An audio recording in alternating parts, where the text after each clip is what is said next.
In 2001, a company called Guam YTK signed a lease with the Port Authority of Guam to build a fish processing plant here on Hotel Wharf. At the end of 5 years, no plant, they owed the port $1.5 million in lease payments, and so they surrendered their business license, and normally that would be the end of the story in the real world. But somehow, Guam YTK got resurrected, someone breathed life into it, and we got transported from the real world where if you don't pay your rent, your lease is terminated, and if you don't meet the obligations of your contract, such as building a fish processing plant here, your contract is terminated, to legal world, where the Supreme Court judges decided that this case had to go to arbitration, where 3 people who were not screened for conflicts of interest or even screened for expertise in economics made a decision to award the owners of Guam YTK nearly $20 million of taxpayer money. I call this the great money for nothing scheme, better known as the Guam YTK story. Now, let's go back to some of the things.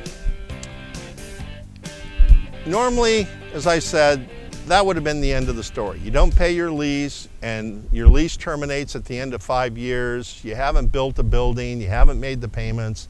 Normally that's the end of the story, but not in this case.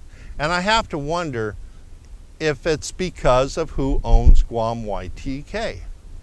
The governor's cousin owns Guam YTK. If this guy owned Guam YTK, do you think this case would be before the Guam Supreme Court? I highly doubt it. And the governor even calls speculation that family ties are the result of this case, or how this case got to where it is, speculation. But for me, when the governor gets elected, a few months after he takes office, his cousin takes over a company, and now a couple years later, taxpayers are looking at paying them $20 million. Now that's $20 million that will not go to Guam Memorial Hospital, will not go to Department of Education, will not go to the police or fire departments, will not go to fixing roads. It will go into a company owned by a cousin of the governor. And we cannot expect any help from the governor. So, how did we get to this $14 million award?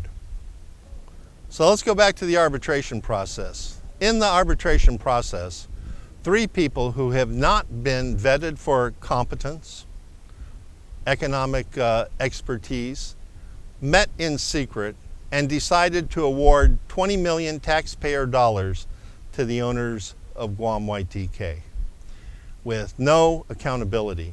We don't even give senators, the only people in the government authorized to allow expenditure of government funds, that level of power, secrecy, and authority. So how could we be awarding 45 years of economic loss for a project that was never built on land that was never paid for? It's pork barrel politics at its very worst. So how did they arrive at that 14 million figure? Now, I'm just guessing here. I only knew one thing, that they were being awarded $12,700,000 economic loss and $1,250,000 in attorney fees. So if you take 7.5% and divide it into 12.5 million, you get $169,333,333. And you know, that's conceivable. If they had built a plant, that plant conceivably could have had an annual gross revenue of 3.8 million. But we know all around the Pacific, fishing plants were closing. the industry was dying. So realistically, there was no way the company could have maintained a $4 million a year gross sales over the 45 years. But the math worked. 12.7 economic loss, $1,250,000 attorney's fees, brings it up to $13,950, $13,950,000, or close to $14 million. But there's one problem with this. This whole Guam YTK situation is legal world fiction. None of this exists. Look around. Do you see a fish processing plant? Ask the accountants at Port Authority of Guam, did they get their rent? So you can't award economic loss without honoring the other side of the contract. Thomas Paine, the author of Common Sense, wrote, "There may come a situation where common sense will overrule a law, but there should never be a situation where a law will overrule common sense." So that's what we need to look at here. Because at the end of the day, real world 101, there is no facility and the company has not paid their lease rent. I wish I could go to the Guam Supreme Court and stand before the judges and tell them, someone needs to look at this situation from the taxpayer point of view. Because to the best of what I've been able to read in the files and see in the awards and things, no one has looked at this from a common sense, real world point of view. And I think it's time. In order to understand how the arbitrators arrived at the $12.7 million profit, we have to make some assumptions. The first assumption is that Guam YTK actually built a facility and over the course of 45 years processed about $4 million worth of fish. We know that didn't happen. So on that basis alone, I don't understand how they arrived at the 12.7 figure. If we look at the facts, fact number one, it was a 5-year lease. At the end of the 5 years, no facility was built. Fact number two, they didn't pay their lease rent.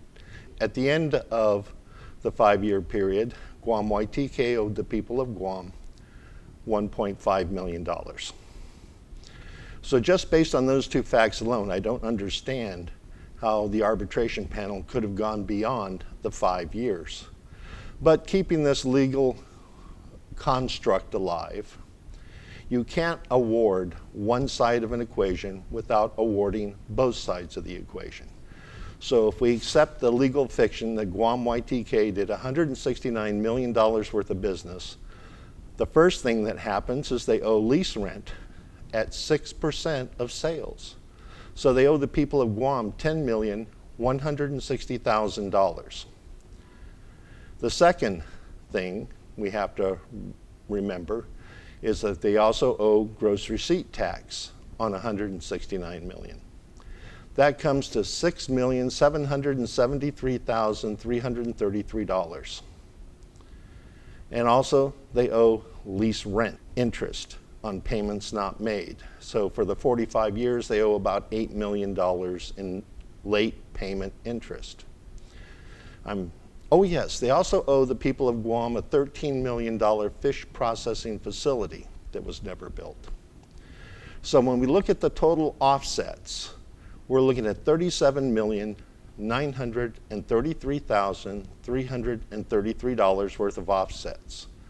So when we subtract the legal award of $14 million, Guam YTK actually owes the people of Guam $23,933,333.